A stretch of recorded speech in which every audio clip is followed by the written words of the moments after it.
Hi guys, so today's video is going to be a You Choose My TBR, but specifically for a second chance book. Some of these books I completed the entire thing, but didn't continue on with the series, and then some of these I just DNF'd. I wasn't really clicking with them at the time.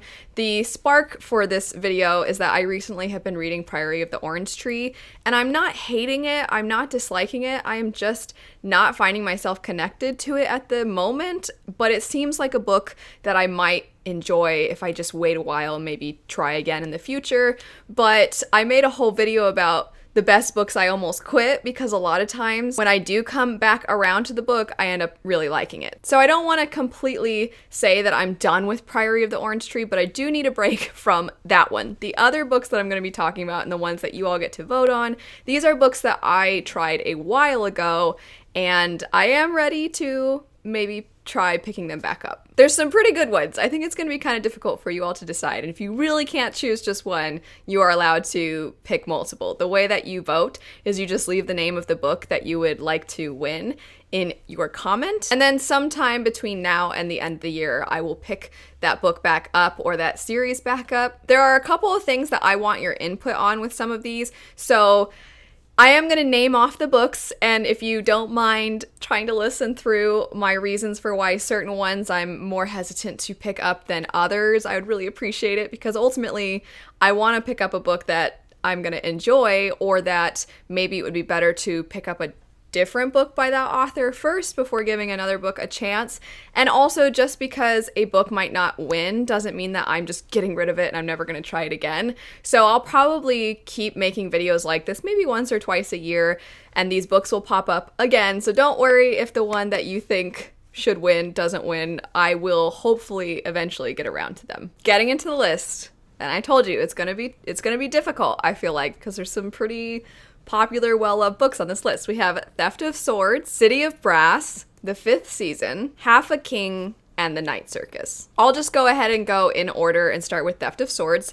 So this is one by Michael J. Sullivan, and I had read the first book in the Theft of Swords bind-up, because originally there were more books, and then I think that it was self-published, and when it got picked up, they combined it into a bigger book. So I read the first one, and it was fun.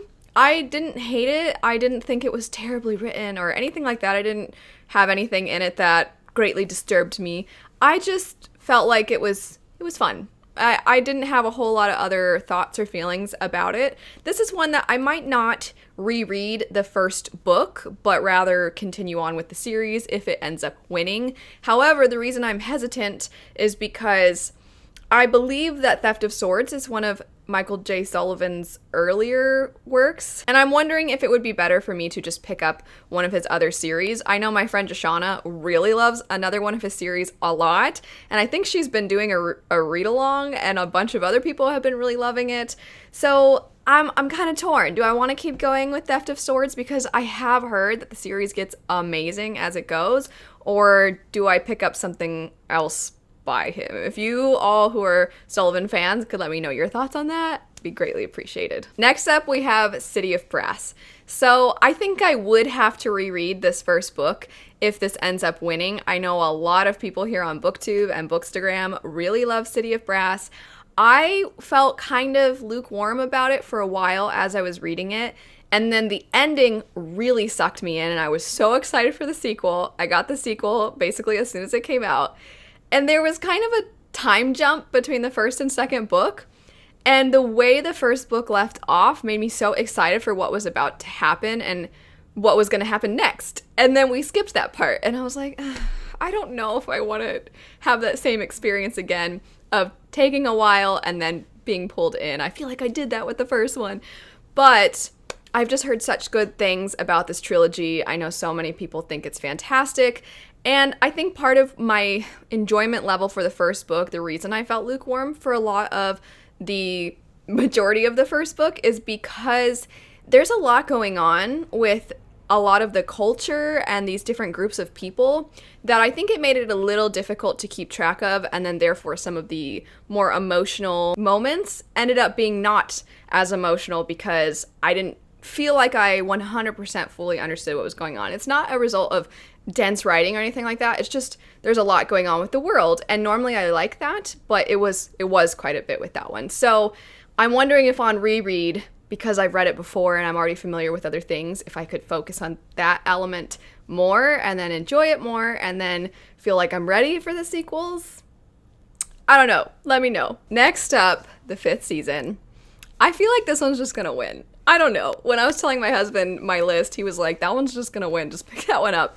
But this is one that I honestly did not give a fair go. And I have always said that I would like to maybe come back to, at the very least, N.K. Jemisin, because I've just heard the most amazing things. The sad thing is I know the twist for this book, and I don't know if that's going to really disrupt how much I end up enjoying it. Maybe it won't. I don't know. But the reason I put it down before is because it's a very interesting writing style. If you've read it, you already know. And I'm basic. I don't usually like really creative ways of telling the story and really interesting point of views. So I was like, yeah, I'm not into this. But I've heard that that doesn't last, and also that it's really important to the story to be told in that fashion.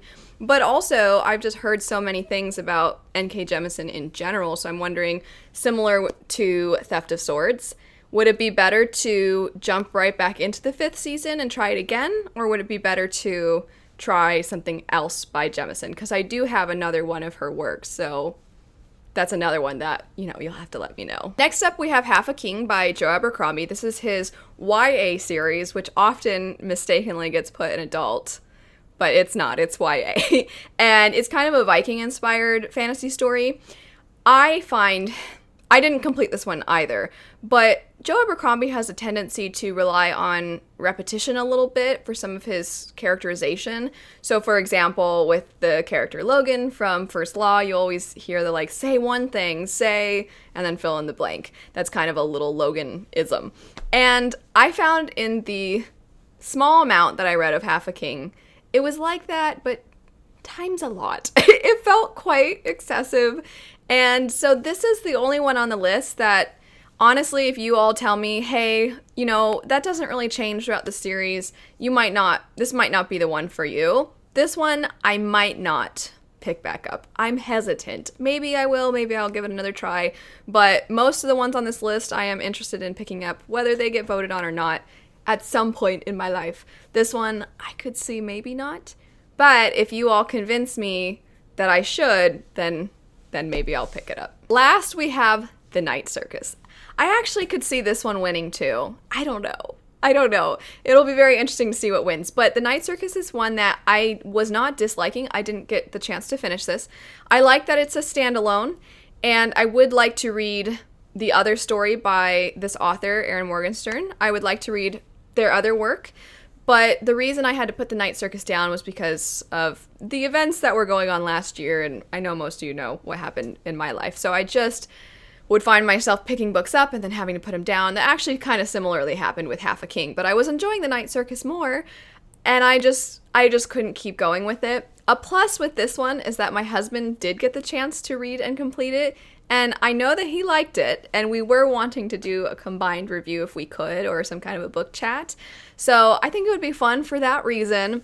I also just think that, I don't know, it's a little different from what I typically read. It's kind of something that often is shelved in just fiction instead of fantasy, and I think it's got more of a magical realism feel to it. Anyway, I know it's very well loved by a lot of people, and it's kind of a whimsical story, and I could see that being a nice one to pick up between some of the other things.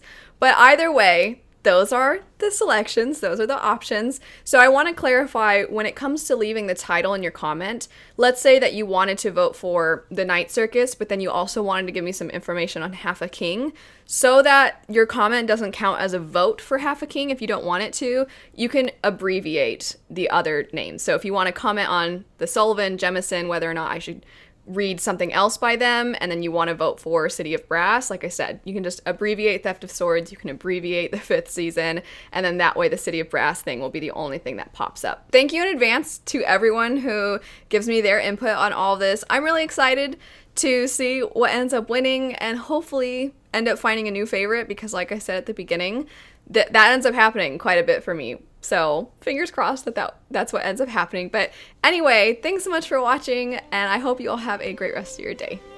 Bye.